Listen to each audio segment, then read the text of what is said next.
MP3 format? Do you need a demo CD, radio ad, a DJ or even a sound system for your wedding, birthday or special occasion?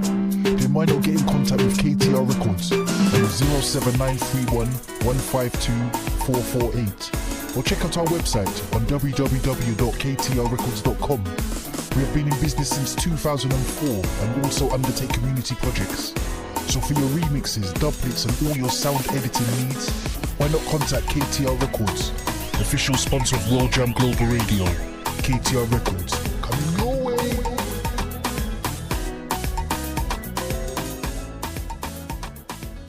Dyslexic, the silent different. Sandra here from the UK, the community person working for A1 Tribe. The book was written to support people that have a very low understanding of dyslexia. If you're struggling and not understanding why your literacy skills are poor and what steps you can take to get people to help you and to improve for yourself, handle the emotional sides of not being able to read well, it's worth getting hold of the book, and maybe some of the information in it can support you. It's available now on amazon.co.uk or amazon.com. Check it out. It's called Dyslexic, the Silent Different. Peace and love. Sandra. Skunkworks Digital, a digital marketing agency that designs high-quality websites and email marketing campaigns. Need help? We can update and maintain your current website. Your website is an extension of your business. From large to small, we're here to help. Contact us on www.skunkworks.dev. Skunkworks Digital, the new breed of agency for the digital era. Red Promotions and Highly Blessed Promotions give you Tobago 2020. Tobago 2020, the ultimate carnival experience. Landing on Sunday, 23rd of February 2020. The all-inclusive holiday of a lifetime at an unbeatable price, starting from £1,349 for 7 nights, all-inclusive, with 10 nights optional. There will be fun-filled day and night events like the popular all-white party, pool party, barbecue boat ride, plus the carnival experience and much more. Music by some of London's finest, Courtney Melody, Commander B, D-Mac, TC Fords, DJ Matt and Euro Millions and more. So join us and let's live our best lives. For general inquiries, call 07729 190 026. For booking and more info, call SN Travel on 0207 254 0136. Quoting Tobago 2020. Sponsored by VibesFM.net, MrMighty.co.uk, SN Travel and World Jam Global. Do you like music like this? Great music all the time. Or like this? The music you love. Maybe this. Great music that makes you want to turn up the volume loud. Or life track like this. Especially where human life is concerned. Surely, sooner or later, people will realize that lives actually matter. Then you're in the right place.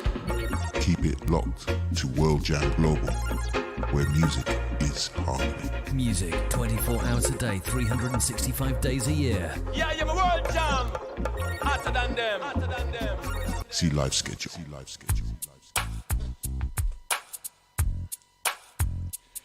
Oh, I want to say a big good evening going out to each and every single one of you, wherever you might be. Maria Tully in Cardiff. Marcus Martin. I've got a funny feeling that's from the D. Martin family. My time, I pay for my crime. Hey, how you doing, sir? Anthony Westy, Pemberton. I'll see you, sir.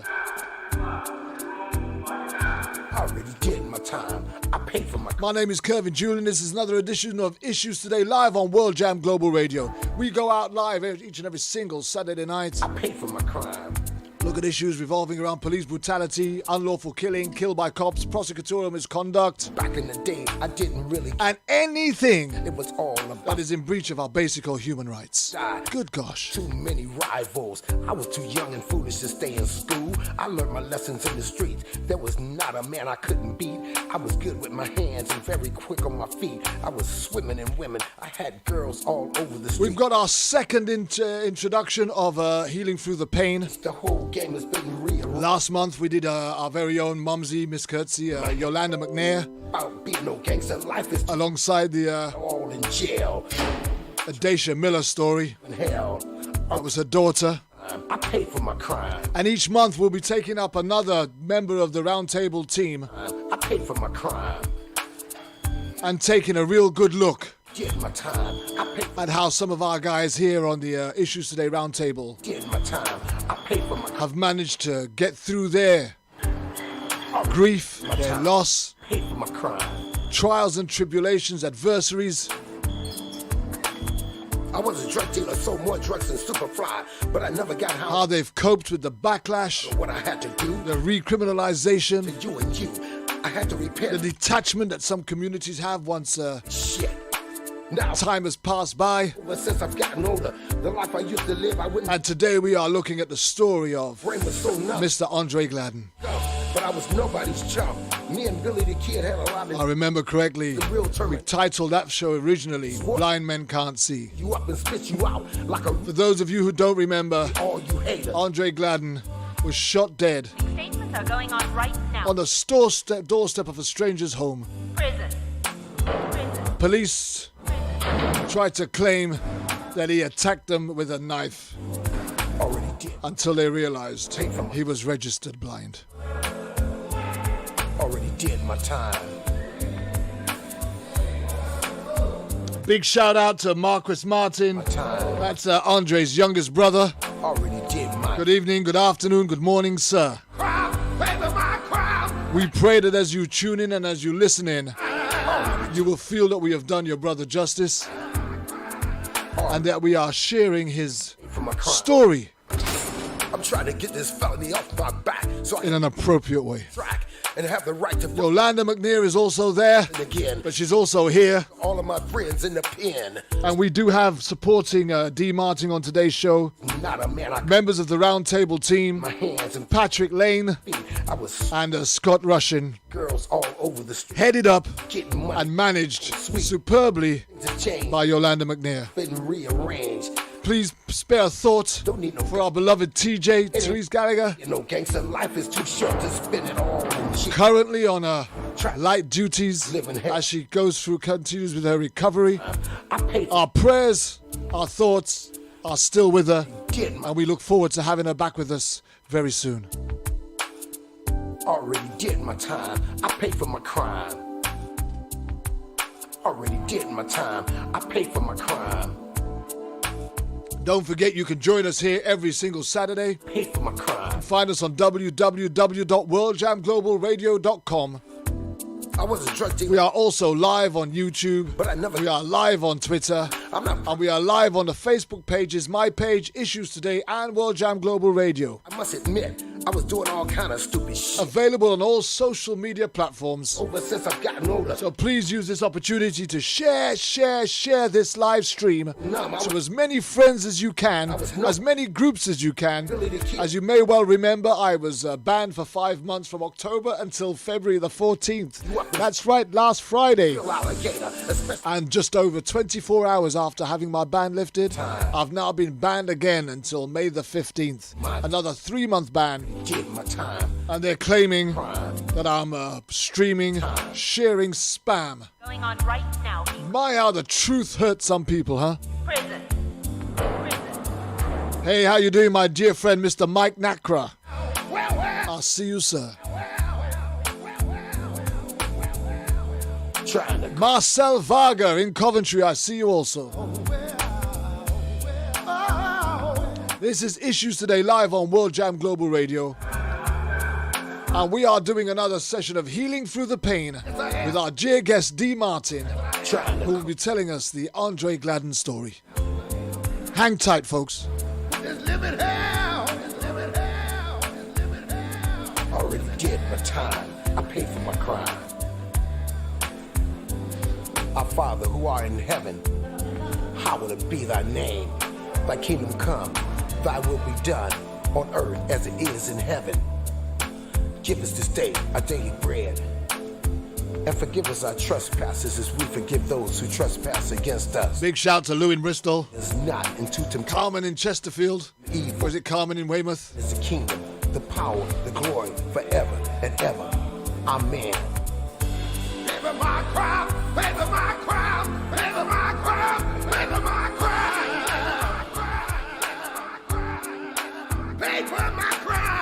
Don't forget, you can go onto the website, which is www.worldjamglobalradio.com. You can find out where all the DJs are doing throughout the week, or when all the live shows are on.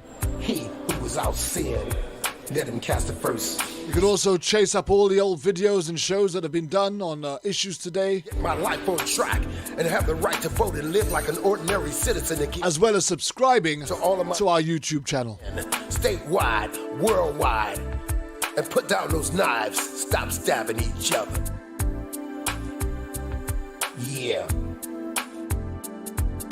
Today, once again, we're going to share the roller coaster emotional story of Mr. Andre Gladden, killed by cops,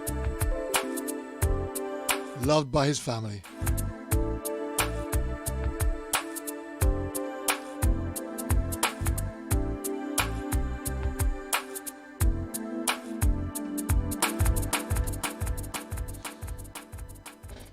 Well, as I said, each and every month we are going to be featuring another member of our roundtable team. Last month we featured Yolanda McNair with the Adacia Miller story of healing through the pain. And this is a series each month where we will look through where one of our team members and the story of their lost loved one. And we try to examine, understand, and tell a story of how they lost their loved ones and how they're coping through the tragedy, how they're coping through the pain, and how they are coping through the recriminalization and desensitization of what has happened in their family's life. And I suppose it's when you go through something like this, you really need to have people that are close to you, who love you, who know you, who can tolerate your ups and your downs and your moods and the different phases that you might go through as you are constantly reminded of a loved one that you have lost, that you're missing, as you are reminded by various different events that might take place, memories or triggered by different things that you see, whether it be a basketball or a football game or whatever it might be, a TV program, something that reminds you of that loved one, or you drive past a place that you used to frequent together. There are all different reasons why people get triggered and moods change when they think about someone that they've lost, and even more so when they've lost them in its most terrible and tragic way.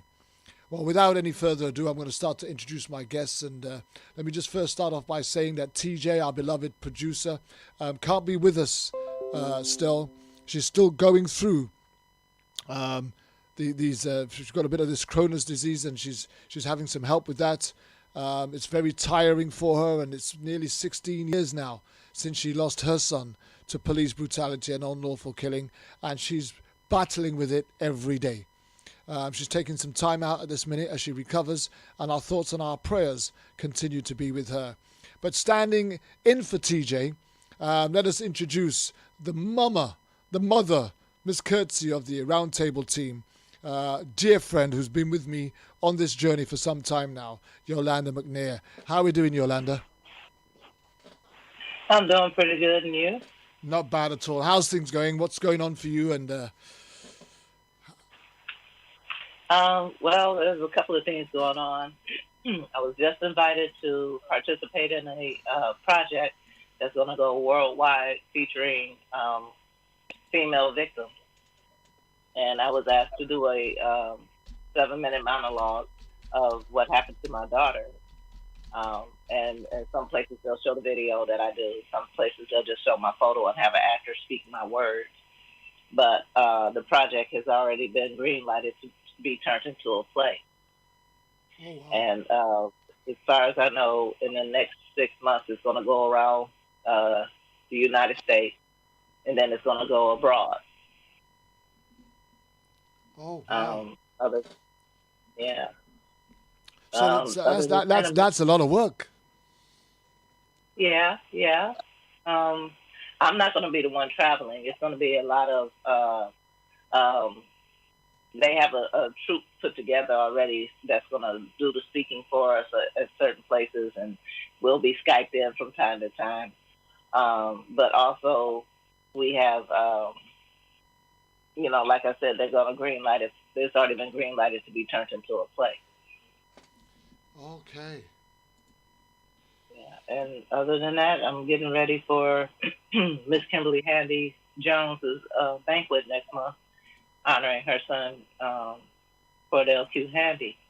It's in Minnesota, and a lot of families and members are going to be coming out there to support her and in her efforts and what her foundation does, which is a beautiful thing. They give families monies down on headstones or finishing up paying on the headstone for their loved one that was lost. Okay. Well, a lot of stuff going on there for you, Yolanda, and we're just so glad that you can be with us today, supporting the team as you do, and we look forward to your contributions. And just remind me be reminded to keep me in line throughout the show, as you are. No problem. God bless. So we do have a couple of the round team members that are supporting Dee today. And one of those is our dear friend, Mr. Scott Russian. Please introduce yourself, Scott. Tell us a little bit about you, what you're doing, how you are, and why you're on the show today, and why you're supporting Dee. And then anything else that you want to share with us, please. Okay. Well, thank you, everyone. I'm Scott Rushing, and my son Tyler was killed in an officer-involved shooting on July 23rd, 2017. And initially, the event started with a security guard outside a commercial building who had a confrontation with Tyler after an alarm, a false or a silent alarm or a toned alarm went off inside the building. A security guard arrived, and my son was outside the building. And they had some type of confrontation, and the guard shot my son through the chest, and my son went into the building, into the bathroom, and the police were called. And about 2 minutes later, the local Chico, California Police Department showed up, and they found my son in the bathroom. For whatever reason, my son would not leave the bathroom. The officers did try to talk him out into the bathroom, but he didn't leave, even though he'd been shot through the chest. It's it's anybody's guess what was going through my son's mind, but certainly someone who's shot through the chest is not able to think correctly and must have been in tremendous pain and shock. I would say more shock than anything else, but I'm not a doctor. But the officer in charge decided to break into the bathroom, and about a minute and a half later, my son was dead. He got a shot through the throat. He got a shot in the back of his head. He was bitten by the canine dog. He was choked by the officer. And then finally, when he was laying on the floor of the bathroom, he was tased by an officer who was basically the officer who tased my son said he was afraid my son would jump up and attack them, or that he was faking, or that the officers who were going to handcuff my son might be injured. And that gets to the video that our round table was chatting about a little bit before we came on air. A few days ago, the district attorney in that jurisdiction, it's called Butte County, California, district attorney there, who's in charge of all these officer-involved shooting investigations, released the body-worn camera video from one of the officers that pretty much clarified the events, at least from the body-worn camera. I wanted to tell everybody on the round table and anybody who's watching that video, which is now on YouTube, it's a pretty violent and sickening death of a young man, but it does give a sense to the people who watch it and listen to what actually happens at night in the darkness behind the scenes when these officers take over a situation. and I think it does touch upon the Andre Gladden case a bit, because what I've learned over the 30 months since my son was killed, and I think it's supported by that video, is that the officers who respond are not trained to deal with anybody who's having a mental crisis. My son didn't have any outstanding mental health problems, but at the time after he was shot through the chest, I would say anybody would have been mentally impaired after being shot point blank through the chest. You just simply can't be yourself in a mentally healthy interaction with the officers. So it's pretty clear that the officers, not only if they have some violent tendencies, which is an argument I have made legally, but they are clearly not trained on how to deal with mentally ill people. That's the connection with Andre Gladden. You can see it, that the officers escalate what should have been an extraction of Tyler from the bathroom, or in the case of Andre, an extraction from a home, into a killing. The officers grab their guns. That's what they know or what to do. That's how they're trained.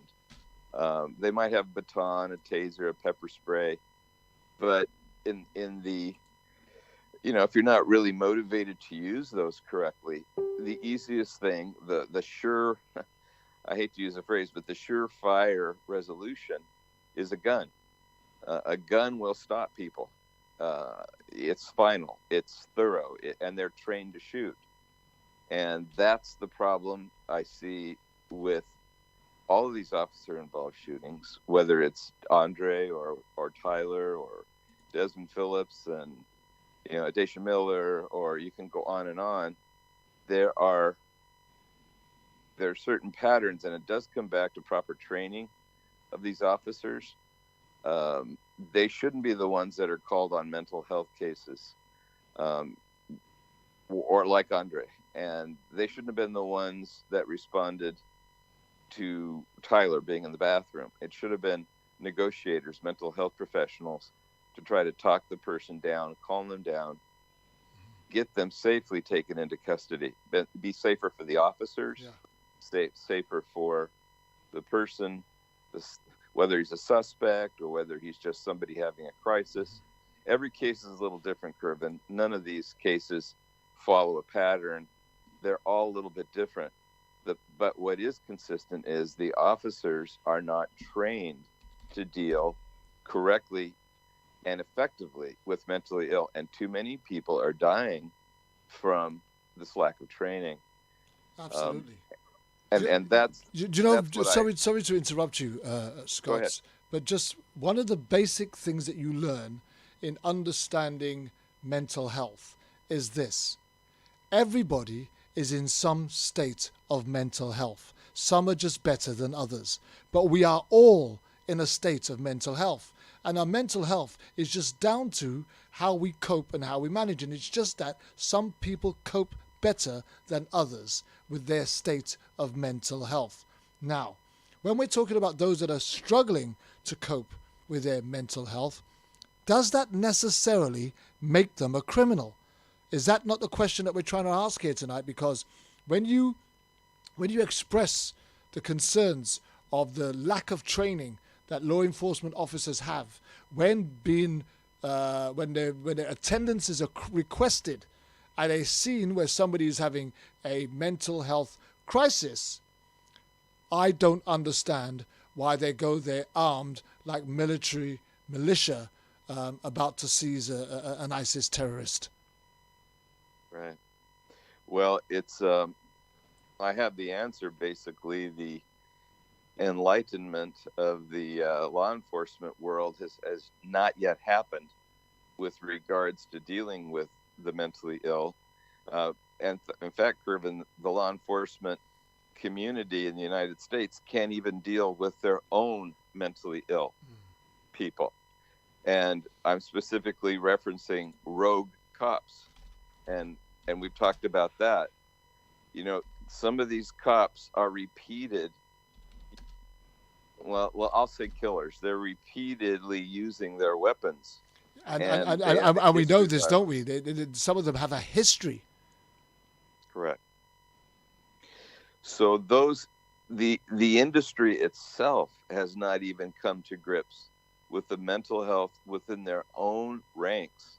So it's going to be even more difficult for the industry to accept any outside influence or outside suggestions or change of culture from, say, civilian oversight committees or legislation.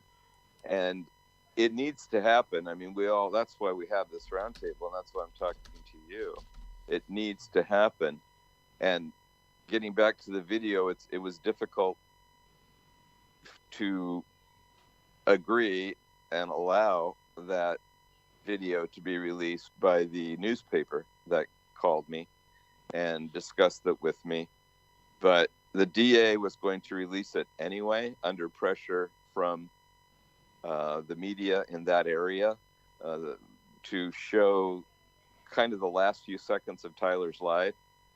And I think if anybody watches that, and I'm asking them to watch the last 30 seconds, 60 seconds of that film, and then compare that to what the tasing officer said or reported, that he felt Tyler was playing possum, was faking, you'll see that makes absolutely no sense when you actually see the officer with two other officers standing over my son, guns pointed, being in fear of their lives.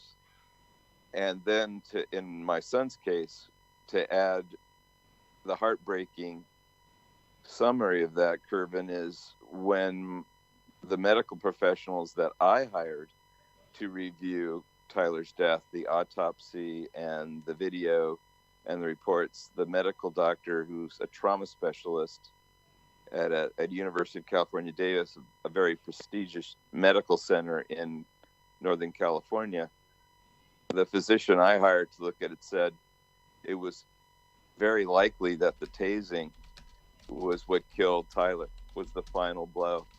The 3 bullets and the dog bite and the choking certainly were horrible enough, but the tasing was the final and unnecessary blow to Tyler's body. So, and that had been hidden. That's the other frustrating thing by the system, and everybody I think will agree, is that the district attorney that do all they can do to protect the officers and avoid revealing evidence of the killing. And that's the case of the video. It shows again the unnecessary use of force and the escalation that the officers bring to the scene. And you know, my son was a victim of it, as Andre was a victim.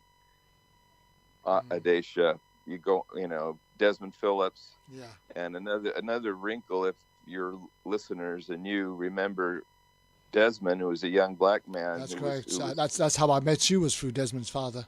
Yeah, his case is still heartbreaking and tragic. Yeah. Very similar in the sense that his death was escalated by the fact that the officers who arrived are not mental health professionals. They're shooters. Yeah. And they arrived, and a few minutes later, Desmond had 12 shots in his face, neck, and head.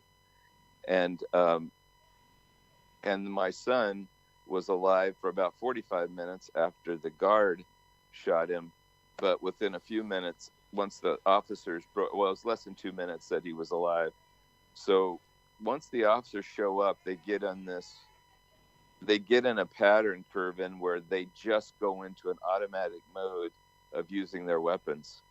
They're just not able to break that pattern of listening and communication and de-escalation.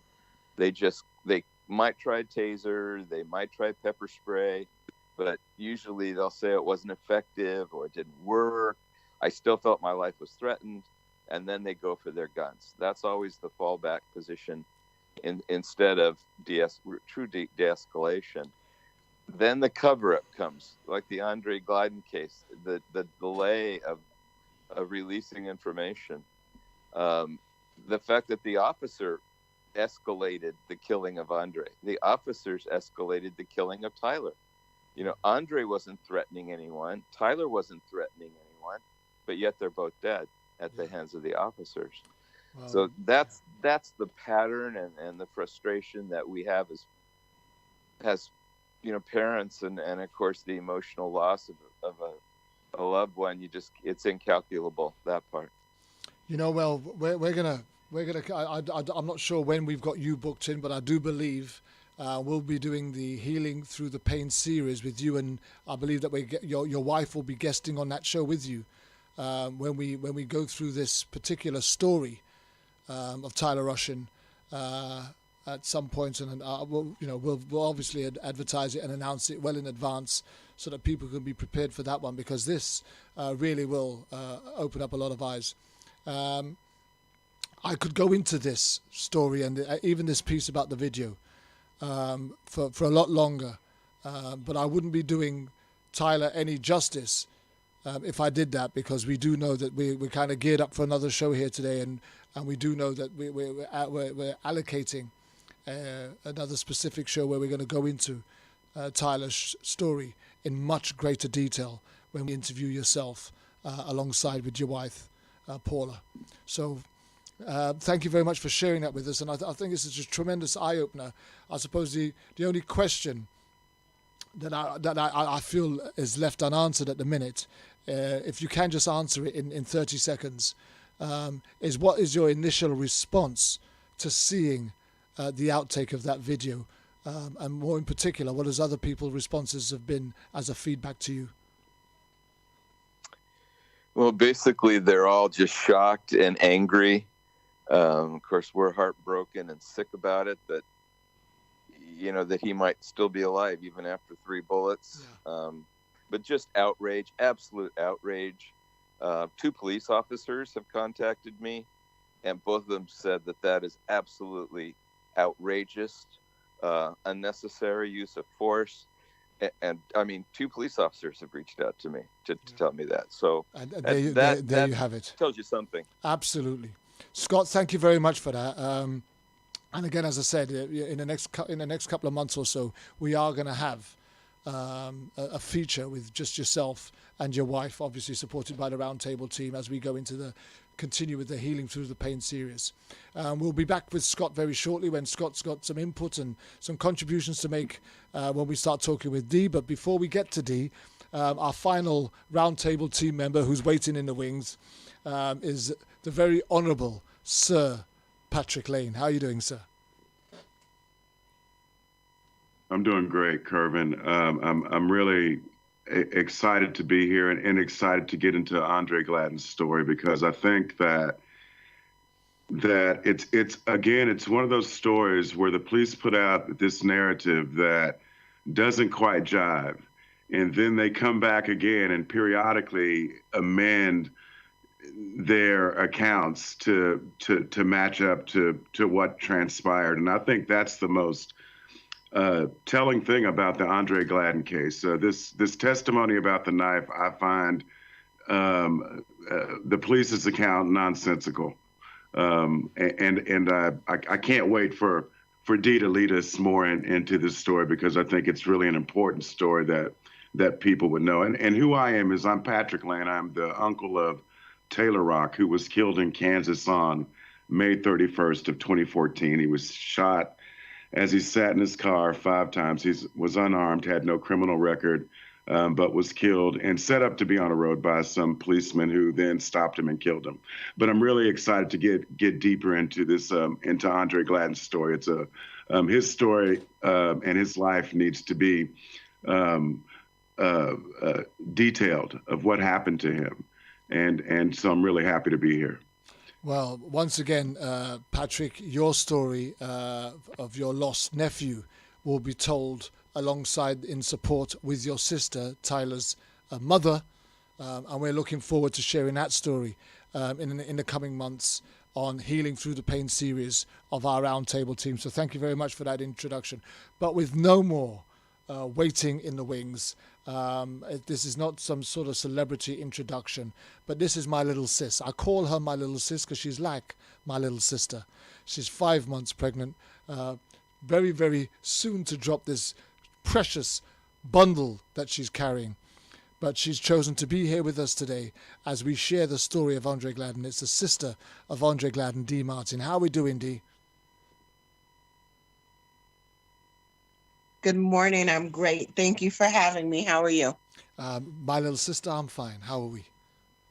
And how is that little bundle? How is that little round table bundle? This will be our first round table baby, right? That's right. That's right. Yeah. How's that bundle doing? Fluttering as we speak. I don't know if it's the nervousness or what's going on, but we're gonna get through this. Hopefully, I don't. Yeah, you just cannot go into labor while we're doing the show, right? Yeah, that would not be a good idea. You would have to catch an immediate flight because it would indeed be your fault.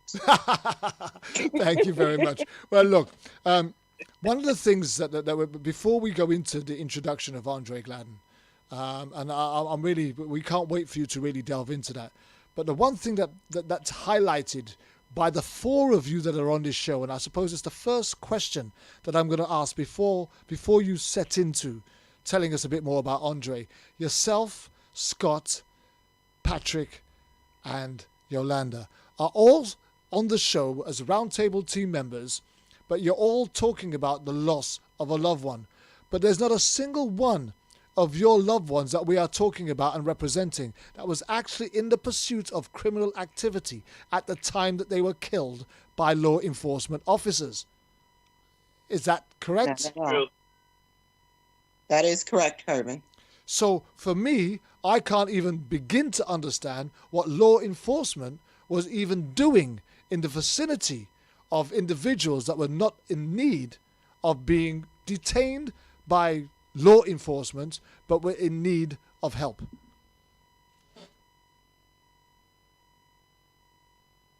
Something to think about, huh? It's a whole heap of thing to think about. But before we go, we can actually dabble into that and the surroundings of that as we get into the story and we begin to unravel it. We start talking about how you as a family have managed to get through this. We'll say a big salute to your family members, Kenya and Martin in particular, who are all watching and are in tune to the show, and any other family members that might be tuned in. We thank you for sharing your time with us and giving us this opportunity to share Andre's story. But first and foremost, just tell us a little bit about Andre, who he was as a family member, your brother, some of the fond memories that you have. As we often do, let's humanize him and give him a bit of character, please. Kervin, when you even say his name, the first thing I do is smile, because like I've shared many a times before, he was the make or break of a good event. He was the exciting part of an event. He could turn any situation into something positive, always looking on the positive side of things. He was at times that one that, when certain things would happen, he would. I'm sorry, I had some background noise for a moment. That's okay. But when certain things would transpire, he's the one that's seeing the positive side of things. Yeah. Andre had the ability, and like I said, he was always the one making a fun event happen. He had scars all over his body, and that was due to him climbing and being adventurous. He was super outgoing, completely fearless, able to mingle and love anybody who crossed his path. Shortly after Andre became blind,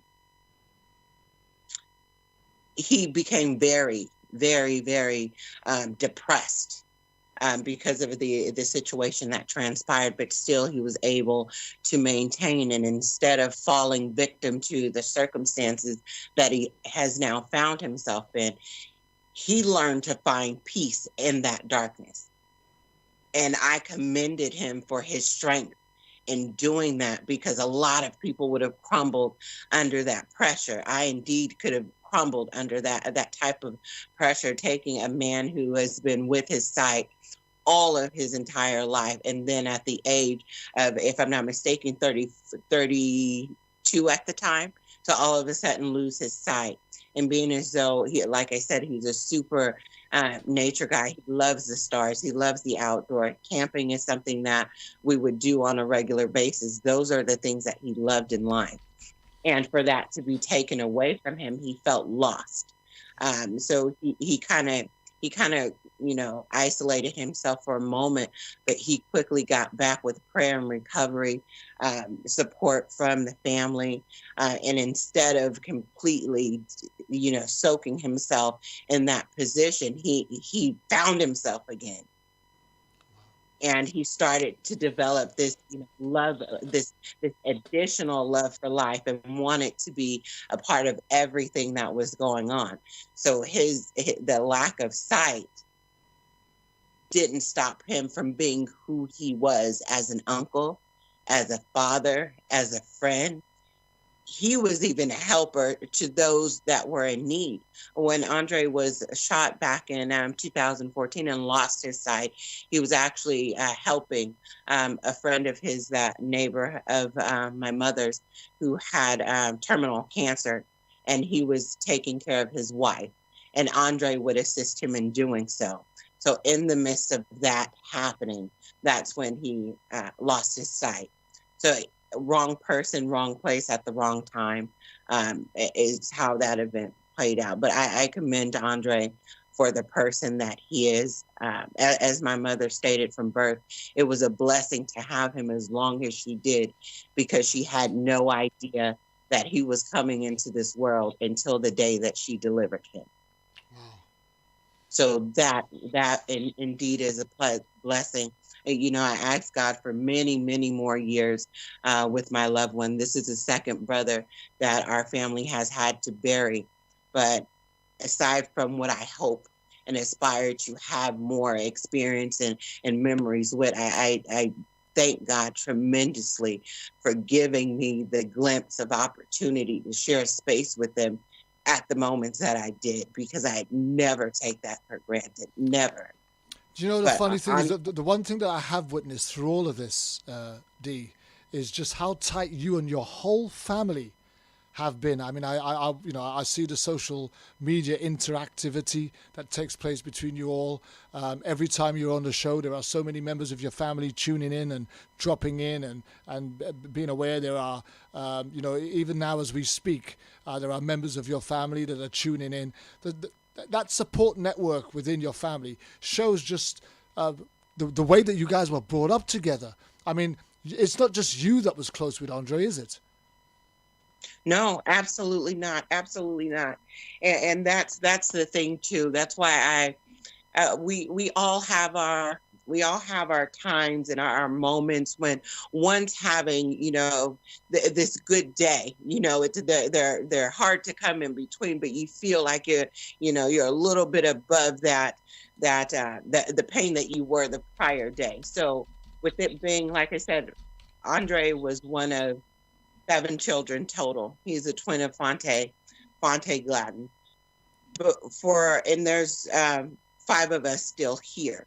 So like we celebrate just because it's a Thursday. We celebrate because they had new chicken on sale this Thursday. It doesn't matter. We get together all the time, but we each have our days. But however it's set, God provides the strength that someone needs that the other one doesn't have.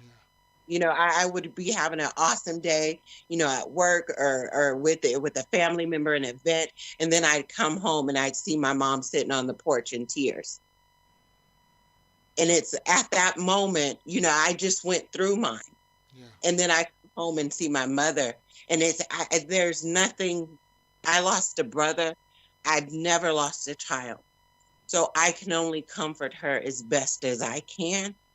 And sometimes I just got to let her cry it out and let her get through it. But at the end of the tears, you smile in memory of who this person was, but the pain is still deep regardless. So sorry, Dee. So Andre lost his sight a few years before he died, and I would imagine that would be round about the time where his moods would also start to change. What did those changes look like for you guys as a family? How different was the Andre before he got shot to the Andre that you witnessed or encountered after he got shot? Was the mood change dangerous? How different was it? How did it impact you guys as a family? Well, in hindsight, although that too was a super tragic event, parts of it drew our family closer because Andre was so independent, do his own thing. Sometimes we'd have to go find him because, like I said, he's a mingler. Anybody who met him, they'd instantly be friends and they're hanging out. So when this happened to Andre, we got a chance to be who we wanted to be to him, to help him. Yeah. And we would find, different, he would love rubbing the aloe vera over his eyes, and he loved it. But he wouldn't naturally let me do that to him if he weren't in that state. Yeah. So those are like little moments that we would share, or we would pass him in the house. There were times where, like I'm saying, in the beginning, he felt like this crippled him. So he wasn't able to do certain things that he wanted to do. And he couldn't understand why God let this happen to him. So he had his battle with God. He would say all the time, it's horns or halos. You pick which one you want to serve. But he did go through that battle, and sometimes he would say certain things that were like, that's off, or, Andres, he's going through his thing, just let him chill out. And he'll go through that phase, but it wasn't of him being violent. It wasn't any outburst of, doing anything dangerous, trying to hurt anybody or hurt himself. It was more, he would turn into an introvert at that time. And then, like I said, he quickly, I wouldn't say quickly, but he slowly maneuvered back to himself.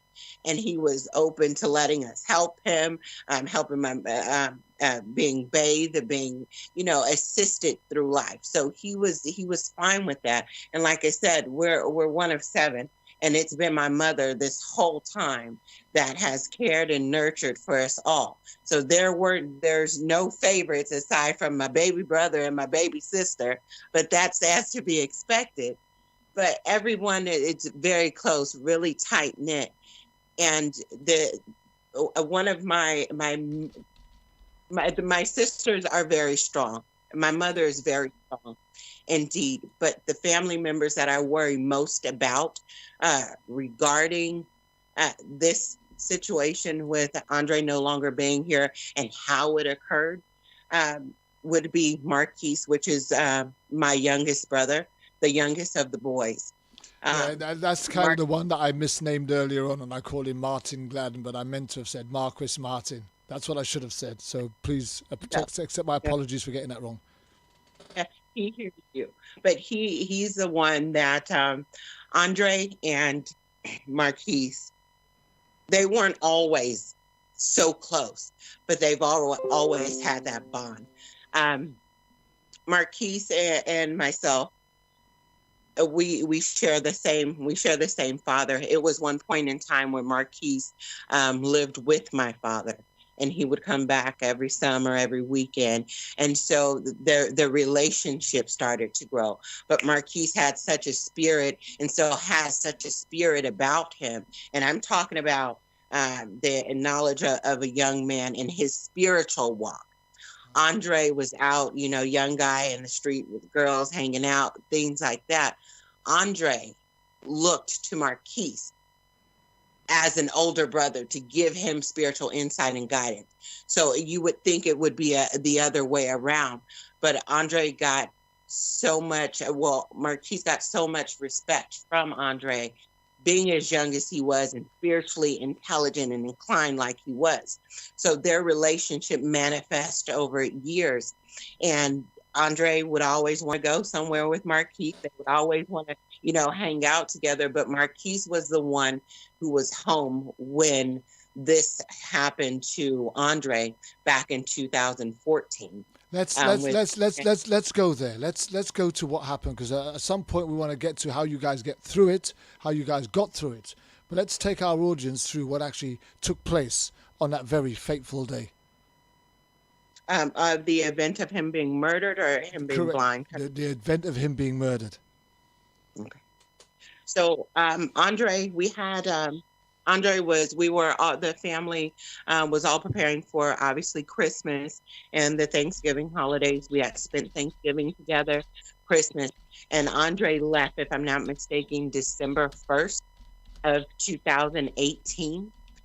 When Andre would travel to Portland, Oregon, he would catch a train to where he was assisted in the transportation there. So it was not out of the norm for him to visit Portland, Oregon. Like I said, we've lived out there for years prior to coming back to California.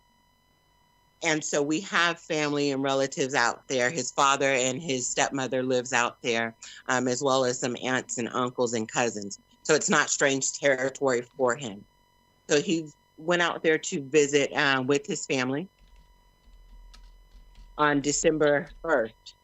We were expecting him to be back before New Year's because we would all gather at my mom's house and have New Year's, an event. That New Year's absolutely not the same because he wasn't there, but we did indeed expect him to be there. Something happened to where he lost his phone, and he had Andre would rarely ever go without his phone because indeed that was his lifeline. So for him not to have a phone was strange. He would get in contact with somebody one way or another, either way it went. With him being at Diamond's house. Diamond, which is his cousin. Wow. January, so about a week goes by. On January 6th, we received a call that, the family out here in Sacramento received the call on January 6th that Andre had went to the hospital, that he left his my cousin's house, checked himself into a hospital. After checking himself into a hospital, he wound up somewhere in a bush within 5 or so miles from his cousin's house, which is, at this point, it's near the Adventist Hospital. What we heard was that Andre was shot by Portland Police Department, an officer. He was found on the witness's doorstep, attempting to break into the house. The police arrived and shot him. That was the initial first story that we received.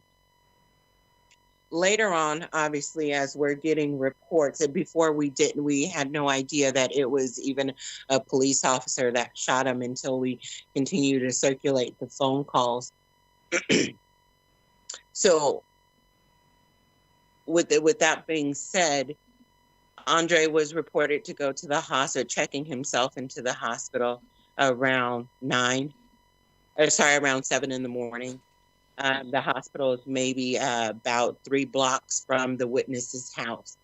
With Andre being legally blind, they said that he made it to the witness's doorstep, knocked on the door, banging on his door for somebody to help him, that he felt like someone was after him and that he needed help. He was legally blind and just came from the hospital.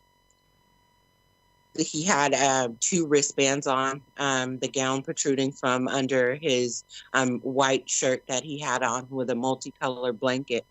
The individual said that he, was going through his own illnesses, that he couldn't come in, he couldn't help him. but he offered him water. Andre asked for water. He offered him money to leave. He said Andre told him that he needed more help than that. And he said, hey, you can't come in here, but you can stay out on the porch you can sit out on the porch for 5 or 10 minutes. So I don't know the time period that Andre was on the doorstep. However, when he left, when the witness closed the door, he went out to the back of the house. And now this home is known as a 18-occupant halfway house now that I am finding out for individuals with mental health conditions. So out of the 18 people, only one of the individuals was home to open that door and respond to the knock. When he told Andre he could sleep on the sit on the porch for 5 or 10 minutes, he went out the back door to tell his landlord, who owned the home, that a black guy is on the porch. He doesn't know what to do. So they're having a conversation about what's going on. He mentioned nothing about being afraid for his life. Indeed, they had a conversation. He was comfortable enough to allow him to be on that property for 5 or 10 minutes. So the landlord encouraged him to call the police. She calls the police. He leaves her, and he also calls the police. Neither of those calls. At that time, Dee, where was Andre situated?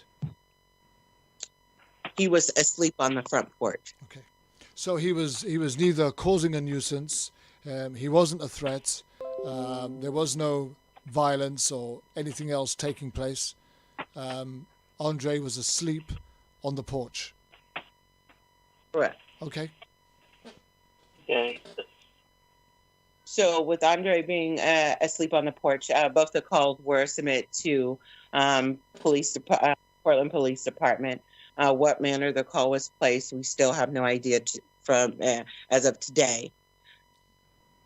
Let me just bring out one of the things that came out in the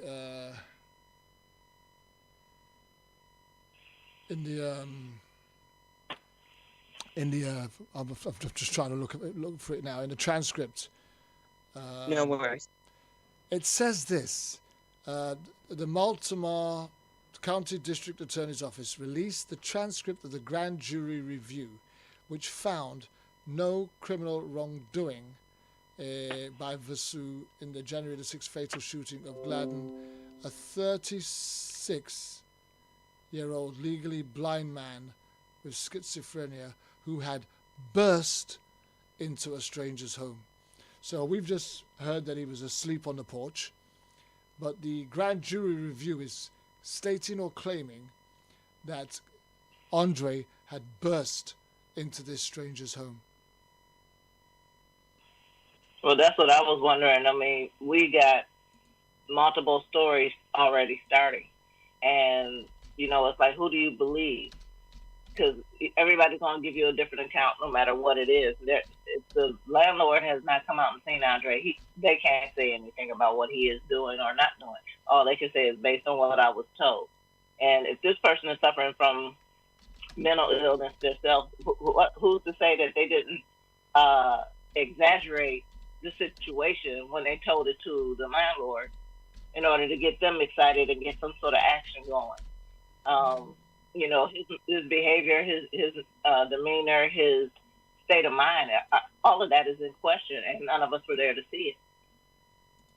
Correct. And I just want to clarify as well. After the police were called, the police were reported to arrive 45 minutes later. That's what this initial report says. So when Andre is approached by law enforcement, Andre is asleep on the porch. Andre is already under the impression that someone's after him, someone's trying to get him. And he said that Ernest told him that he can come here.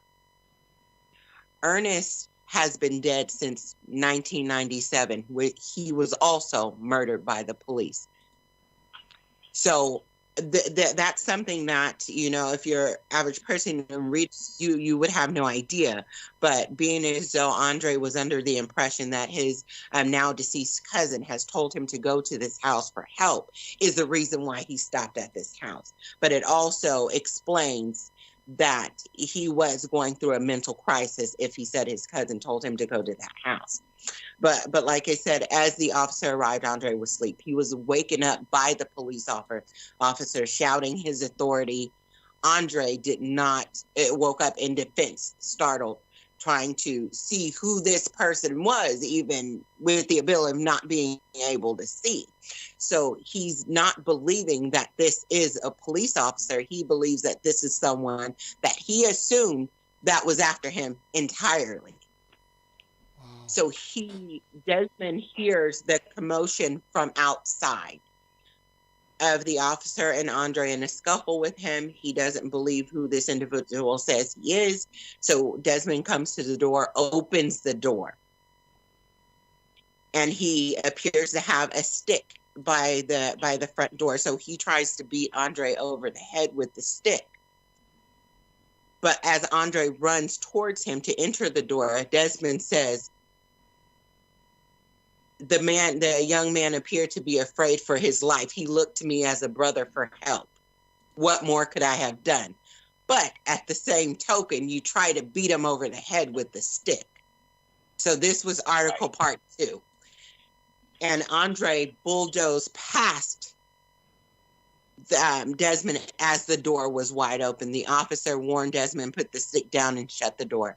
Desmond says, I'm not shutting the door. I'm not responsible for what happens next. I don't know if he's saying the officer is going to kill Andre, if Andre is going to break down the door and he's going to be financially responsible. Either way, both ideas of intentions were wrong. So Andre goes past Desmond. So he pushes past Desmond. Andre has on one shoe, both socks, one shoe. He slips because it's wet outside. And when he pushes through, he slips and falls down at the entry of the door. So he falls face down on his hands and knees. That the grand jury report states all that as well. And the officer is positioned on Andre's back. And Desmond says that, I don't know if it was wrong, but I tried to help, so I put my foot on his neck. So you have Desmond's foot on Andre's neck. You have the officer on his back. The officer states that Andre kicked him in his sternum, which caused him to fly into the back room. If you're on your back, you can't kick someone in their sternum if they're on your back. If Andre's laying on his stomach, the officer's on his back. There's no way Andre can lift up his legs and kick him in his sternum to cause him to fly back if the officer's on his back. Do you get what I'm saying? Yes, absolutely. So that this makes absolutely no sense. There's no logic in it whatsoever. Right. All and while this Desmond, he's about, maybe I would probably say about 6'4", about 320, has his foot on his neck. So they say that Andre he was able to, and I understand adrenaline and what it does at that moment, completely understood. They said that Andre was able to get out of this position. However, if Andre kicks him in the sternum while Andre's on his stomach on the ground, that causes Desmond to be kicked into a back room, which Andre turns around and corners him into this room. He says that Andre approaches him with the knife. He warns him several times, stand down, I'm going to shoot. Stand down, I'm going to shoot. So he hits Andre with the taser. The knife falls. As he's cornered in this room, Andre, legally blind, has the ability to go down to the ground, pick up this knife, and redirect himself center facing this officer in a home that he's never been in, and approach him and run towards him again. He offers another another shot, telling him to stop or I'm going to shoot.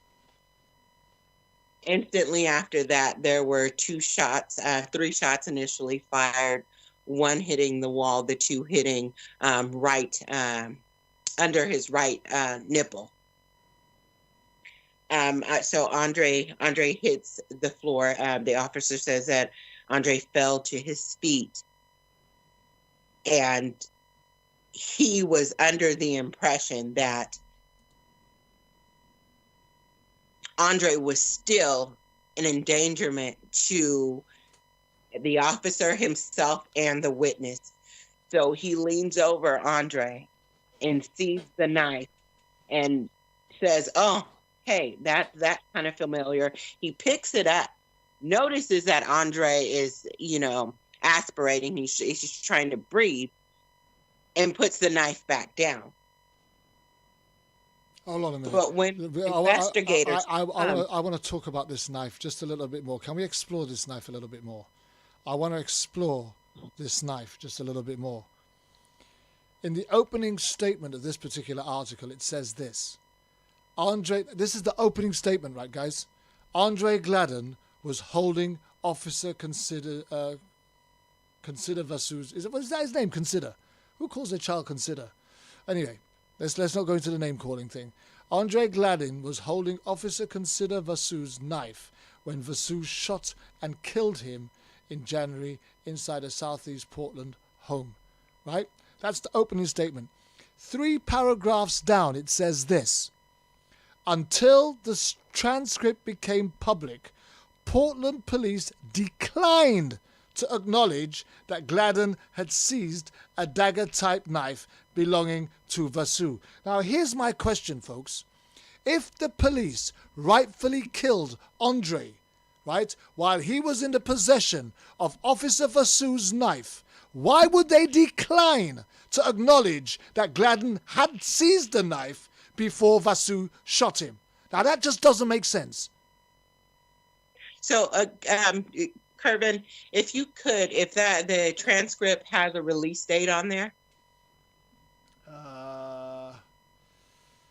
No, on this one, it's this one was crime sheet was updated on May the 9th, 2019. I'm reading this from. Okay, so February 22nd, a year exactly today, is when my family traveled. 10 of us traveled to Portland. February 21st. What was that? So the grand jury proceedings is dated February the 21st, 2019. So February 22nd was when we went out to, the family traveled from California to Portland, Oregon to meet with Ted Wheeler, Commissioner, and Danielle Outlaw, Chief of Police. I believe that initially was a huge setup. It was used as a feeler to answer unanswered questions per the situation. They had no idea that Andre, the officer, in fact, had absolutely no idea that Andre was legally blind. That's why the knife was planted. When we had the meeting with the commissioner and the chief of police, we informed them of his current condition.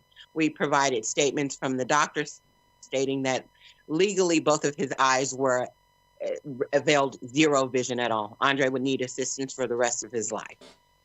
So we supplied those documents stating that. They had no idea he was blind. The officer initially stated that he saw Andre's eyes go towards his badge to identify that he was the police. There was no way that could have happened because his eye was removed in 2017.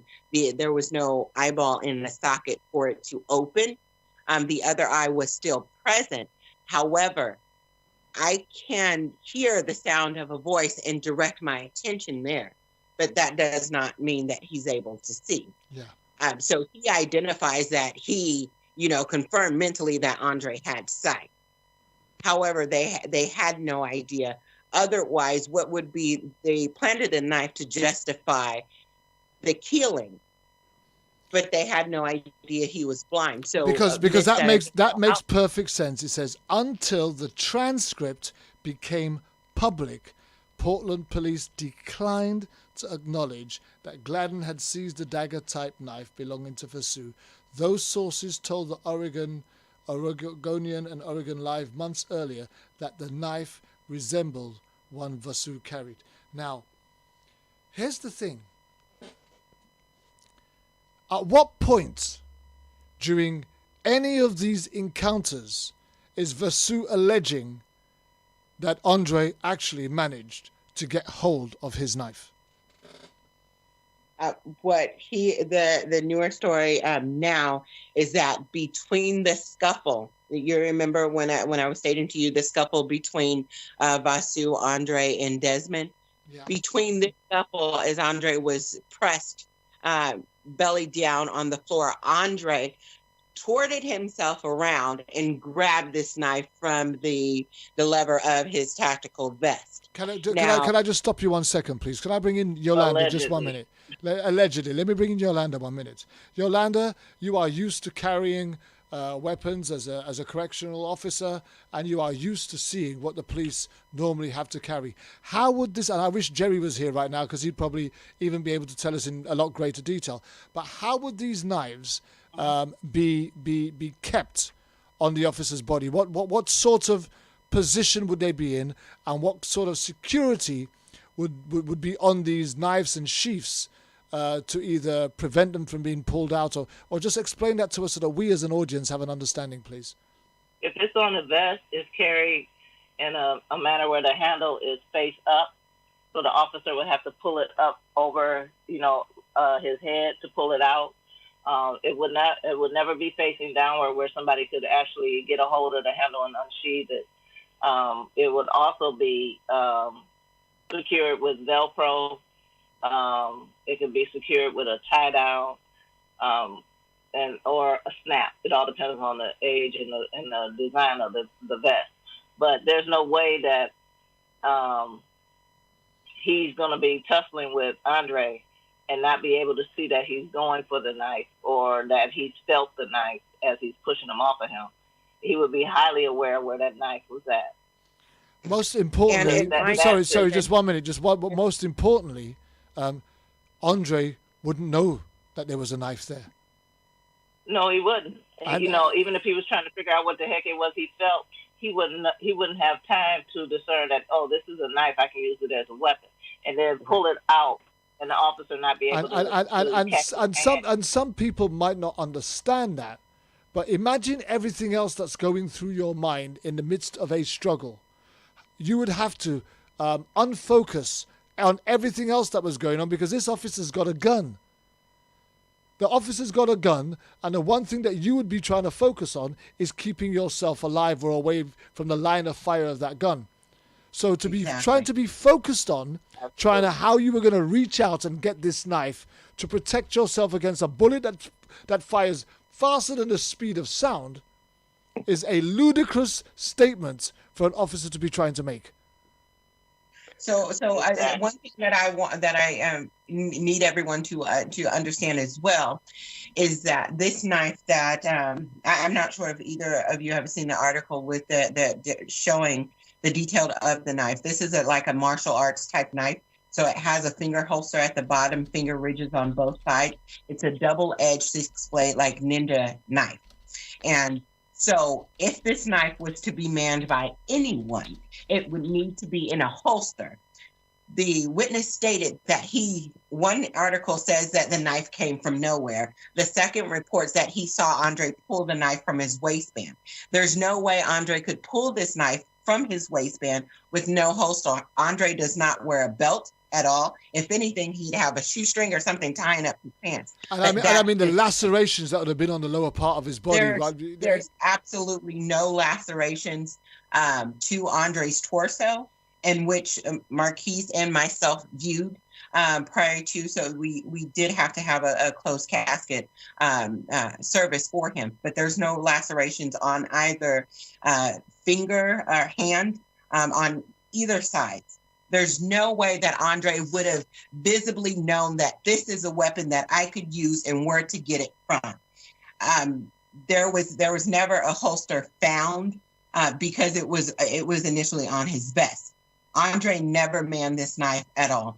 The report shows, as I stated to you guys, when Andre collapsed dead before the officer's feet, the officer admitted himself to touching the knife only because he identified with what it was, but thought that he was he could have been, still in a life-threatening situation.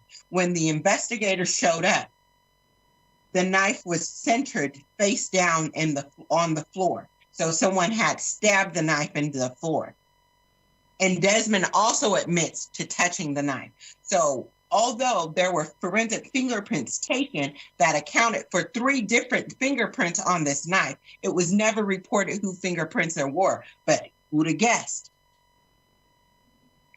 Dee, can I add something on that? Yeah, coming in, Scott. Dee, I think there's a picture of that on one of the knife. My reaction when I saw that knife was similar to what Dee's trying to say. It really smells of a throwdown or a plant, because that only officers, frankly, that are rather cruel will carry a double-edged finger-held knife. And it has to be held, as she said, on a vest, where an officer can, like, if you were to pledge allegiance, you could reach up and touch your heart. It would have to be there with the ring showing up for the knife, so you could put your forefinger through it and pull it out, because it's only a ring. So one finger would have to go through that hole and has to be in the vest. It's black, I believe, Dee. Wouldn't it be black also? Right. So how can Andre, who can't see anything but shadows, have the ability and skill and agility in that tense, close proximity violent, of confusing hand-to-hand combat, having an episode, skillfully. I mean, it's a James Bond move where you reach across, to an officer, and he's it's a ninja move. Ninja with his finger, and he can't even see his own finger probably when it's stretched out in front of him, but he supposedly can reach out, grab this finger out of the vest of the officer, and then use it to scare the officer who felt, his life was threatened. Therefore, the officer has to fire 3 shots. I mean, it absolutely doesn't pass the smell test. Okay, so let me add to that, Scott, because this is from Vasu's own statements at the grand jury hearing. He says this: "I stepped over the subject and I see my knife sticking in the floor, maybe 2 feet away. As I step over, I think, I'm not sure if he's still a threat or not, so I keep my gun trained on him with one hand, and I kneel down and I grab my knife with the other hand and pull it from the floor," Vasu testified. Vasu said he then stuck his knife back in the floor to preserve the crime scene. Please forgive me as I share my ignorance with you all, because I must be plain stupid. How does pulling your knife out of the floor and putting it back in the floor preserve the crime scene? Have you not already contaminated and compromised the crime scene? Absolutely, he had. I mean, that just doesn't make sense. And I mean, I can't understand why. No, he had already contaminated the crime scene. He also had admitted that it was his weapon that he lost control of. But my question as well, not only why was the officer's fingerprints on the knife, but why was Desmond's fingerprints on the knife? He admitted to touching it as well. And they said it was taken out of the floor and put exactly back in that position. But here's the question: was Andre's fingerprints on the knife? The report says that the forensics reported that there were 3 fingerprints on the knife, but it does not state who the fingerprints belong to. It's only 3 individuals in the house. And this is Patrick. And whenever they don't give information, it's because it doesn't line up with their narrative. It doesn't add up. Also, a problem that we have with this is that the report that I read, and this was months after they gave their initial story, then all of a sudden they have a new story about this knife. This officer says that this knife was zip tied on his vest and that he used this knife to cut sandwiches and do things like that while he was on duty. How is he able to get past the zip tie, unzip tie this guy's knife in a scuffle, unzip tie this knife? He's legally blind. The knife drops and he's able to find this knife again. And there's nothing about this that makes any sense.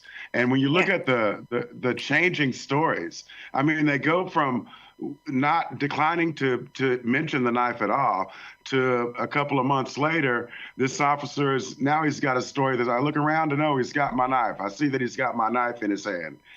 None of this story makes any sense. Okay, let's. No, and even if it was Andre's fingerprints on it, 9 times out of 10, it was a finger or after the event. After the event. So they wouldn't even acknowledge that fingerprints was on it because of that. So hold on. In the middle of this scuffle, while all of this was going on, how come nobody noticed that A, Andre had dropped the knife, and B, how would Andre have chance or time to go back down onto the floor and pick back up that knife while the officer had his gun in his hand, trained on him, and supposedly telling him to stop? Now, surely, if this was a genuine issue taking place, and you've got a guy who's coming at you aggressively and violently, from the time he bends down to pick up that knife, you're shooting again. Why would you wait for him to come at you? Or even attempt to? None of this makes sense, and the bottom line is, over and over again, no matter what case it is that we've heard in all the years, there's 6-7 years that I've been doing this show live on the internet, right? We keep coming across this evidence, or lack of evidence, lack of supporting evidence that continues to be supported by the judicial courts when there is absolutely no grounds to find in favor of the law enforcement officers that have illegally killed an innocent individual. And here we are again with some facts that we are reading that just don't make sense. And as Scott rightly says, it just doesn't pass the smell test. Absolutely not. Absolutely not. And if we can just backtrack for a moment, as the medical examiner transcript that states that he had, when Andre was found in a bush. So what they're saying is Andre had on no shirt. He was found in a bush with a syringe hanging out of his arm. This is the latest story that the family has heard. Andre did smoke marijuana, drunk beers. Not going to deny that. However, Andre has never been the one to ingest any type of methamphetamine, which they said was also found in his system. Seizure medication from the gunshot wounds. He still had pellets in his head. He suffered from hypothermia and a mild seizure. These are some of the substances they said that he had in his system. He was given Narcan and released from the hospital. So the family has gotten in contact with one of the nurses from the hospital, got in contact with one of the family members to state that she observed him during his visit to the hospital. Their protocol would be for a patient such as Andre, that he would be assisted unrobing, taking off his clothes and regowning to receive medical treatment. Was there a knife discovered at that time? Absolutely not. He didn't have a knife on him before he left the hospital, and for him to be given Narcan and just released from the hospital, it says something. And if Andre did smoke cigarettes. Andre could not light his own cigarette. If it fell, it was gone, or somebody had to pick it up. He couldn't find it on the ground, walking through a home that he's lived in the majority of this time frame. He couldn't, even though this was a house that he lived in, he would still have to trace the walls to see where the doors were, what was the bathroom, what was the bedroom. He still needed assistance in doing that. So the assumption that he made all of these moves in which a person with legal sight or actual sight could perform is just completely absurd. So when we hear this story, we immediately see all the lies and all the stories that they try to bring forward. There was absolutely no way Andre could have had this knife or ingested I don't know if they were saying he shot up meth, but if he had a needle hanging out of his arm, how did it get there? He can't even light his own cigarette. How would he be able to locate a vein to shoot at?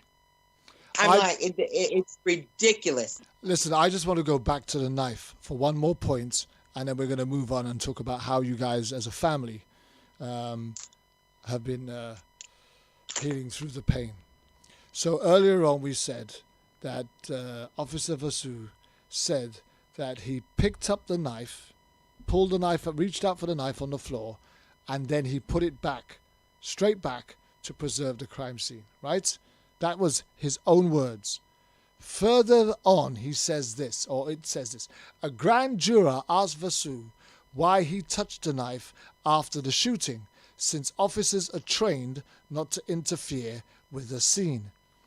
Vasu said he was concerned Gladden could still grab it.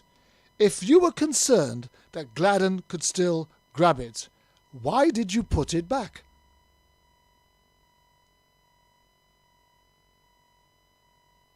His own words.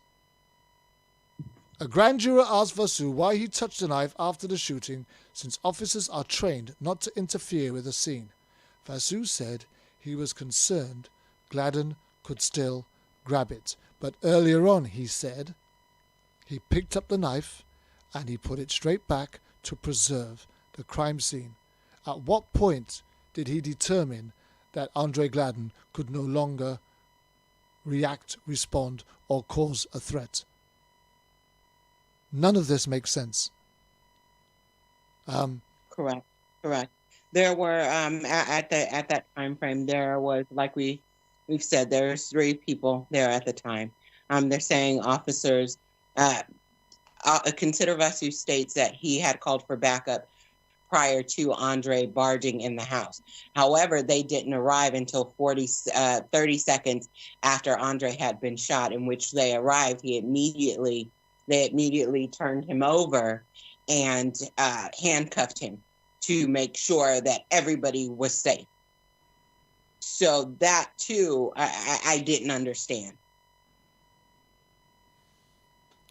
They tried to, after the emergency response came, they removed the cuffs, tried to search for bullet wounds, exit wounds, things of that nature, as Andre was gasping for, it finally took his last breath, and tried to administer. So Andre initially passed at the home. However, they were able to revive him to where he was again considered deceased prior to arriving back to the hospital. And if memory serves me correctly, Andre hadn't even been out of the hospital for a full hour. So the time frames of everything that transpires still does not add up. There is a lot of time that's lost that's not accounted for. No one can account for, is what they're stating. Desmond alone says that this happens between 12 and 1. And then again, he has a conversation that this happens around 2 p.m. So what happened? When did it happen? Wow. And the story, as the investigators continue to visit with Desmond, the story continues to change every single time. Desmond definitely would have been a viable witness to the encounter. However, after multiple interviews with the investigators, his story continues to change. So now he's having lunch with these individuals, and now he's known in the neighborhood as, you know, this poor victim, this poor guy who this has happened to. So now he gets, you know, celebrity status in the neighborhood as to, oh, woe is me. And this speaks to the personality of this particular individual. Desmond has said himself that he's had friends who have hung themselves in his presence, that have attempted to kill themselves in his presence. So this is not something that he's estranged to. Is basically what I'm getting from all of the interviews and the assessment based on his own words. So he continued to, he did attempt in the past. My brother, Fonte, Andre's twin, was able to have a conversation with him, which was very aggressive, very woe is me, not asking, you know, Fonte, can I provide any information? Can I do this? If there's anything that I can help you with, I'm willing to do that. It was absolutely nothing of the sort. He was completely offensive by Aunt Fonte wanting to know what initially happened. We did go out to Portland on his, I believe it was a 3-month anniversary, as to where we held visual across on the sidewalk in front of his home. So we stood in silence. I believe it was about 26-30 of us stood in silence with our poster boards and candles. Desmond did come outside in a violent manner. He had on absolutely no clothes except for boxers. It was raining outside, and he continued to yell outside. He came outside pushing everybody, get the F out of here, F Andre. That man needed help, something of that nature. But he attempted to assault almost every individual that was outside at that point. So as shortly after that Doesn't this guy have mental issues of his own? Yes. Have you to find out what exactly he's been declared as? He actually, I've been able to skim the internet for a few, what do you call them? Arrest records and things of a violent manner, him responding in a violent manner, police being associated with him due to domestic violence of some sort, drug and alcohol. And like I said, when he came outside, he smelt of alcohol. He had fresh track marks on his arms as well. And this is known to be a halfway house that has 18 occupants. I have no idea how, but it's not, from the look of it, it's not a very large place. But everything about how Andre arrived there was questionable. How his response was from the initially meeting Andre coming to his door, that all of that was, it was a little bit shaky. The family itself kind of assumed, like, well, did Andre know this gentleman, or was this a house that he was familiar with?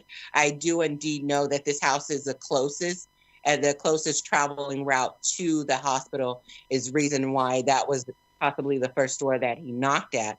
But I believe that this individual may have had great intentions to support what had happened. However, maybe his criminal past was put against him in order to support the police officer's narrative. Or the instability of his mental health. Correct. So not only the lack of video camera, none of this was caught on camera at all to further support the officer's narrative or the family. His cousin Diamond was actually, present with him prior to him showing up at this house to state his condition.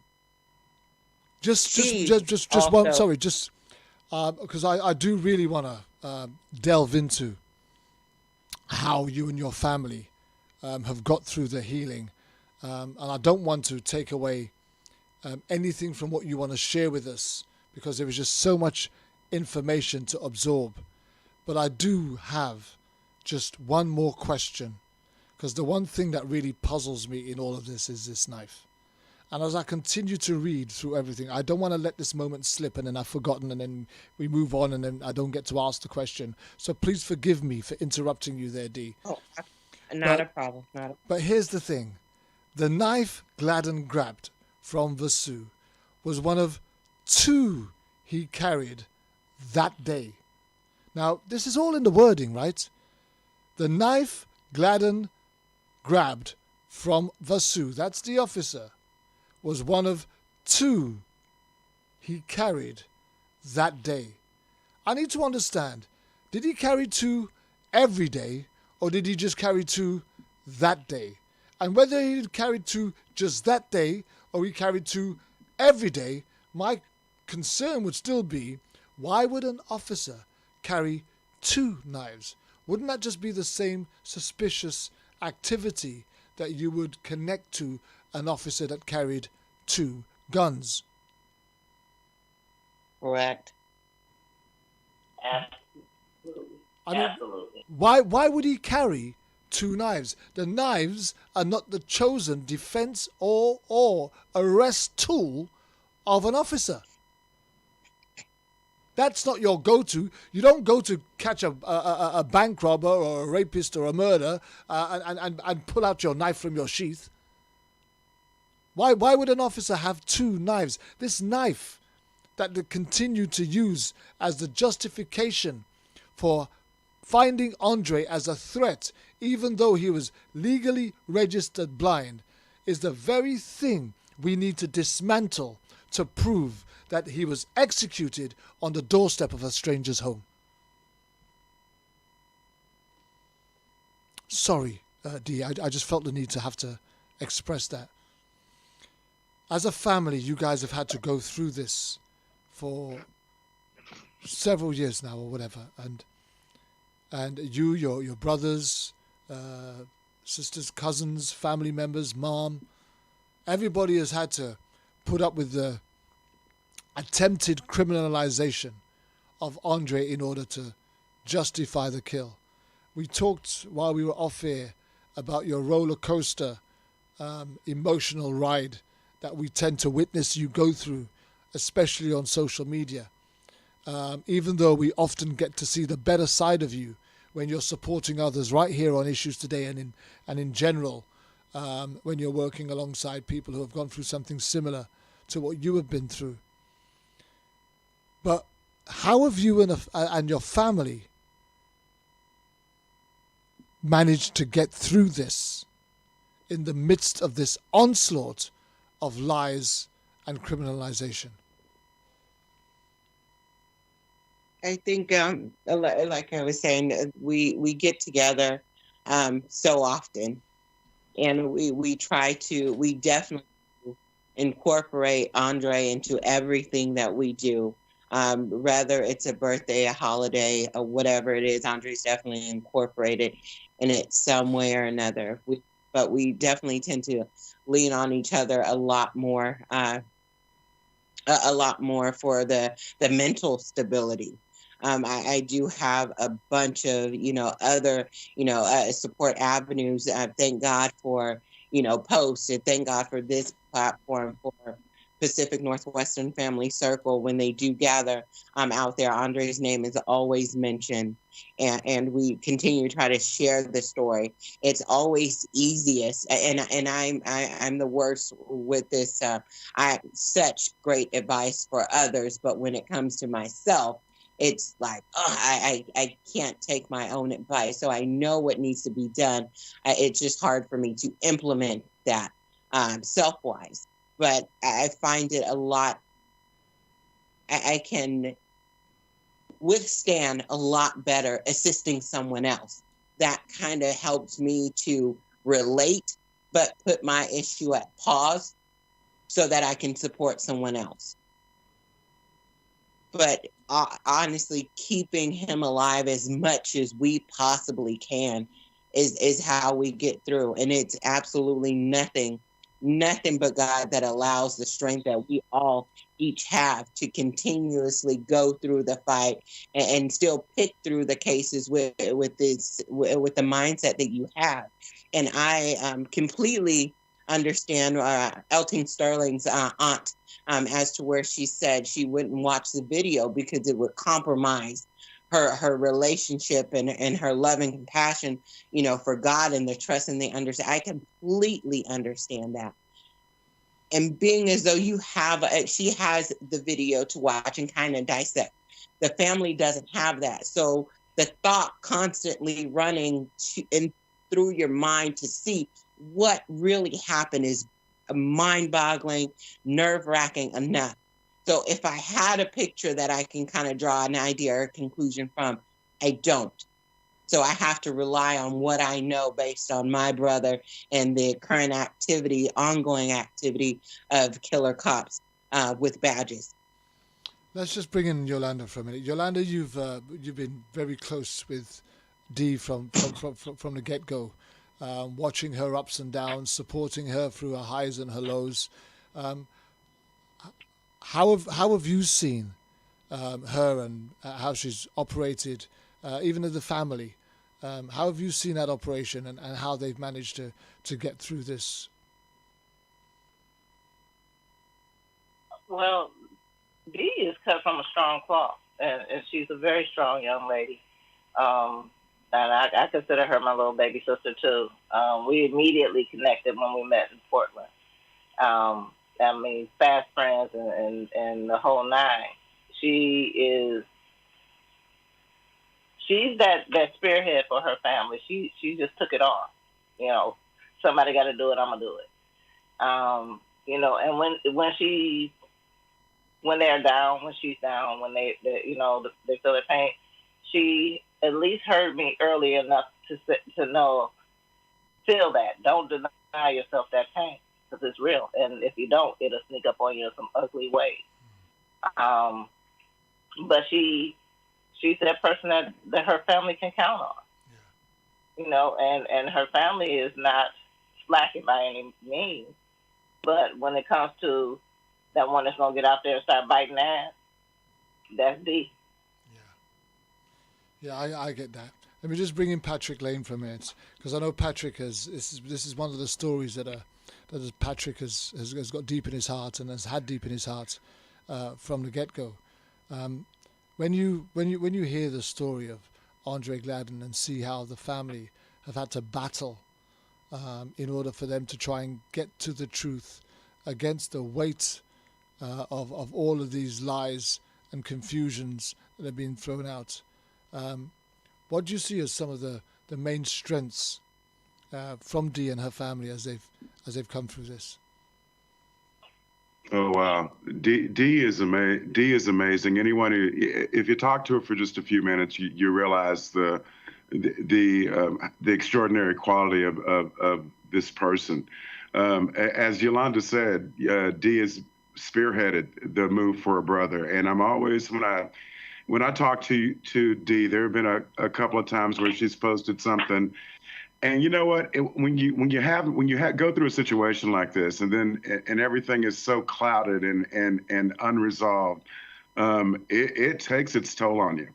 And so Dee has come on social media at times when she's not feeling at her best, and I just tell her, you're perfect. You're exactly where you should be. Everything that you feel, you should be feeling. Don't beat yourself up. You are fine. And what impresses me the most about Dee is it's only been a year since she lost her brother, about a year. How she's doing a year afterwards is so much better than I was doing a year afterwards of Taylor's killing. So she has a remarkable amount of strength, compassion, and she is the mouthpiece and the voice for her brother. And that's also something, I haven't talked to Dee about this, but I've also lost siblings. And if you haven't lost a sibling, it is it is an extraordinary experience to lose a sibling. You never get over that loss. You really don't. You grew up with these people. They've always been, you've known them your entire lives, and then they're not there. I still mourn my siblings that I've lost. But Dee is an amazing person, someone that I admire, and I can't think of a better voice for her family than her. So, thank you. When we were talking to Scott, I just want to bring in Scott very quickly. A while back, we were talking. I think it was one of our roundtable shows, and it was the one that we had Jerry in, and it was all of us on it, and it was a real deep spiritual connection taking place on that show. And I do remember you saying that even when when people say, well, he's gone to be with the Lord, that just doesn't help you. What does help you to get through the grief, the loss, the pain, the heartache? What helps you? Well, for me, I think concentrating on my lawsuit helps distract me from the actual pain of knowing my son's dead and how he died. That instead of just dwelling or being depressed on that, I've kind of moved into action. My family, unfortunately, well, I shouldn't say unfortunately, my family has mixed feelings, as I've shared with this group and whoever's listening across the country and in England. Some of my family members kind of believe Tyler deserved what he got, believe it or not. And others are completely sympathetic. Some of my family members are involved in the legal system. One's a judge, and and they don't share my point of view, which is it's just hard for me to take. It's a double whammy, Kervin. You lose your child, and then there's family stressors that come in. But I can't dwell on that. I'm dwelling on getting as far as I can with the legal system, and trying to be, support my wife and my daughter as best I can. And that's really how I'm getting through it. I'm focusing on research, and you guys have seen it. I've shared some of the emails with you of things I've discovered from these officers that not only killed my son, but killed Desmond just 14 weeks earlier. These guys need to be brought to the attention of the public.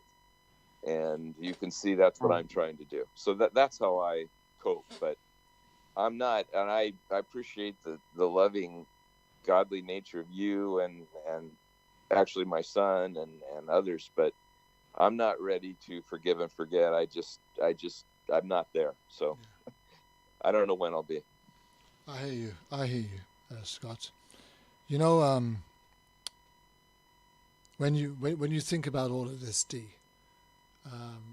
have you found yourself having to put aside how you feel because there are other family members that are struggling more than you? I don't think I ever. Sometimes I do have to when it comes to my mother, but my siblings, they try to be strong. I think we all try to be strong for her because it's so much. It's so much for her. Losing a child naturally from natural causes is so much more, in my opinion, and I can only speak from that. It's so much different from losing a child being murdered by law enforcement, the people that are supposed to protect you. Being killed is different from natural causes. So I think what we try to do is try to kind of hold back that pain to support her, to let her know that we're strong, we can do this, we can get through this. But other than that, you guys probably see my outbursts that when I'm having those days. And sometimes they're more often than not. So if I offend anyone, I definitely apologize.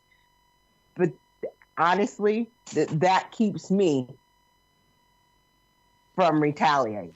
You know, here's the thing, Dee. You got nothing to apologize for. I think the thing is the fact that because it's still controlled what you do. Even your anger is controlled and directed, rightly so, at the areas that you need to be angry with. And a lot of your anger is also drawing attention to the very thing that has cost you your grief, in the hope that others will probably understand why you're angry. So I don't think there's anybody that takes offense to your anger.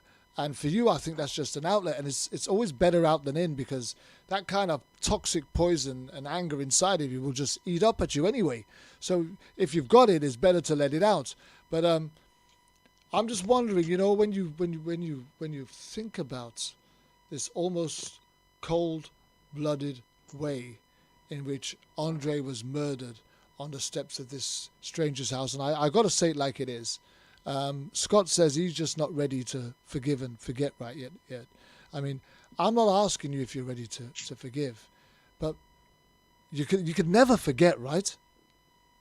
Never, absolutely never. There's not a day that goes by that I forget. You know, my brother, he crosses my mind every single day.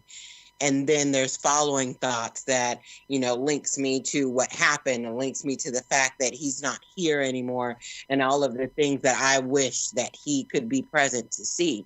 So forgiveness at this point is a luxury that he does not have from me, or that I'll be giving to him anytime in the near future that I can see. But I do have all faith in God. Believe me, I do. But I am definitely, I'm far from that. And that's understandable. That's the place where you need to be. And you'll get to where you need to get to when you get there. That's true. But, you know, I think my overall, and it's actually really sad if you dial down and think about it, but I have always been the type of person to take you at your best. It doesn't matter what you say. It doesn't matter about anything that comes out of your mouth. I believe what I see. So I automatically give anybody I meet the ability, the understanding that this person could potentially F me in the worst way, or they could not. So therefore, when it happens, I'm not surprised. I can move on. But it's so normal, all the chaos and all that we have a huge lack of heart and humanity that roams this place as of now. And according to the word, I'm not surprised. So none of this is surprising to me. It hurts because it hits the door of my heart. But it's not surprising that we have law enforcement behaving the way that we do, our government system, our children, the school system. It does not surprise me because the book warned me of it a long time ago. My father has instilled it. My mother has instilled it. It's just heartbreaking that it is so. You know what I'm saying? So it's not surprising. And yes, it could happen any day. But the worst thing for anybody to do is wait and watch it happen to somebody else. They should definitely get out and speak now, because this could prevent any of this from happening to one of your loved ones. But being silent is the wrong thing to do. If we're silent now for this serious issue, we'll be silent forever. We'll just be going through this cycle of witnessing this as, you know, history and present. It's definitely not okay. So I believe that all of the right people are in place. More attention needs to be brought to this issue so it can become something of the past. So we have to do better to make a better way for another day. Yeah. But I just get really caught up in arms because, as Scott said, you have families that are divided because of things like this. But like I said, my family, outside of my mother's immediate children, are divided. We don't speak the way that we used to. And I honestly feel like if it didn't happen, they'll feel my pain when it happens to them. But I don't want that. Yeah. But they don't care as much as I care because that's my brother. That's just your cousin. So our immediate family isn't as close as we were. Or my extended family, meaning my mother, sisters, and brothers, they don't share the same pain. And sometimes I'm like, dude, they don't even give a shit. Yeah. But it doesn't matter to me whether they do or not because I do. So I'm still that voice for my brother, and I'm gonna always be that voice for my brother. No one's gonna tell it like I'm gonna tell it from my point of view. So I have to should be strong in that. And as long as I keep speaking his name in a positive source, because they are so much more than their death, I reverence more to the life to kind of keep me at peace. And initially, I definitely want to see my brother again. And I'll do anything to make sure that's so. Well, listen, I want to thank you again, Dee, for sharing the Andre Gladden story, Healing Through the Pain, right here live on World Jam Global Radio on Issues Today. We're just going to round up with a minute each from our supporting guests. Let's just go to Patrick Lane first. Your quick roundup in 60 seconds, Patrick. Yeah, Dee, thank you very much for coming and sharing Andre with us again. This is a story that people need to hear and they need to become acquainted with. I'm especially impressed with all of us in that what you said, Dee, is that we've been handpicked. I believe that. But I think that when we talk about spiritual issues, there's an idea that Christ is this person that floats on the crowd. I am impressed and proud to be amongst believers who are more representative of the Christ that braided a switch as he watched the money changers in the temple.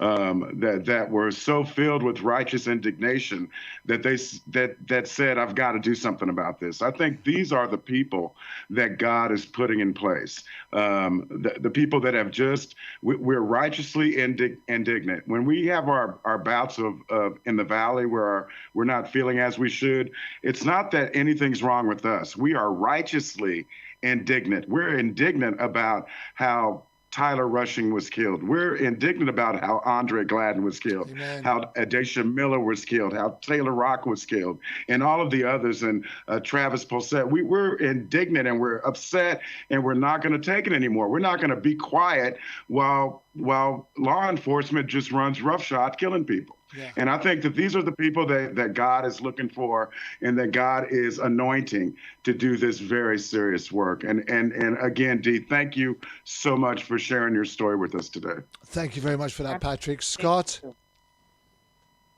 Yes, I'm here. Quick roundup. All right. I think I'm speechless. Patrick, awesome. That's all I can say, Kervin. I completely, wholeheartedly, in every way agree with what Patrick said, and thank you to Dee and for all her activism. That's we have to put our grief into action. Yeah. Thank you. Thank you very much, Scott. Right. Yolanda, Mama Bear. Yes, sir. Yeah. Your roundup. Yeah, Dee is that dynamo. You know, she's that little stick of dynamite that's ready to pop off when necessary, but will sit there and warn you with a sizzle. And I enjoy her personality. I enjoy her tenacity. And, we have been chosen for this fight because all of us are taking it to heart. All of us are, not denying our pain. We're using our pain as fuel.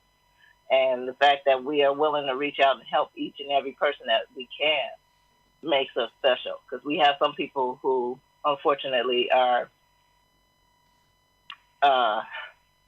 just so into their pain that they can't see anybody else. They won't say anybody else's name. They won't support anyone, but they want everyone to support them, and then they want to condemn folks when they don't. This is a give and take. This whole battle is, and it takes all of us in it. And for her to be so new to it and embrace that concept is a beautiful thing, because a lot of people don't come to it for years. Yeah. So I'm very proud to say that I know this young lady. Wow. And I hate the way that we met, but I wouldn't trade knowing her for anything. Amen. Thank you very much for that, Yolanda. The final words Before we come off the air today, Lie With You, Dee Martin, sister of Andre Gladden, healing through the pain on the Andre Gladden story, Killed by Cops, 2019. Go ahead, Dee. Kervin, I just want to thank you and the roundtable first and foremost. And I say it all the time, for allowing the platform. A lot of the therapy is verbal, and you guys allow me to do that. Initially, other family members hearing the stories, knowing and relating to the pain, you provide that platform to be able to do so. And unfortunately, we all have the ability to share this mutual feeling, but I get the most support from this team here, and I definitely appreciate you guys. Everything that we are doing, we definitely will bear fruit from. If we don't, our legacy will, as to what we want to see happen in the near future. And every one of our loved ones, they're definitely still here, one shape or form. And I know that you guys feel it, because that's what keeps us moving. So initially, yes, turn that pain into some fighting fuel, because we definitely have work to do. Amen. Definitely. I want to thank each and every single one of you. Patrick Lane, Scott Russian, Yolanda McNair, and finally Dee Martin, for being part of Issues Today, the Andre Gladden story, Healing Through the Pain. My name is Kervin Julien. I'm the host of Issues Today, live on World Jam Global Radio, and I'll be back next Saturday night, same time, same place. We'll see you there.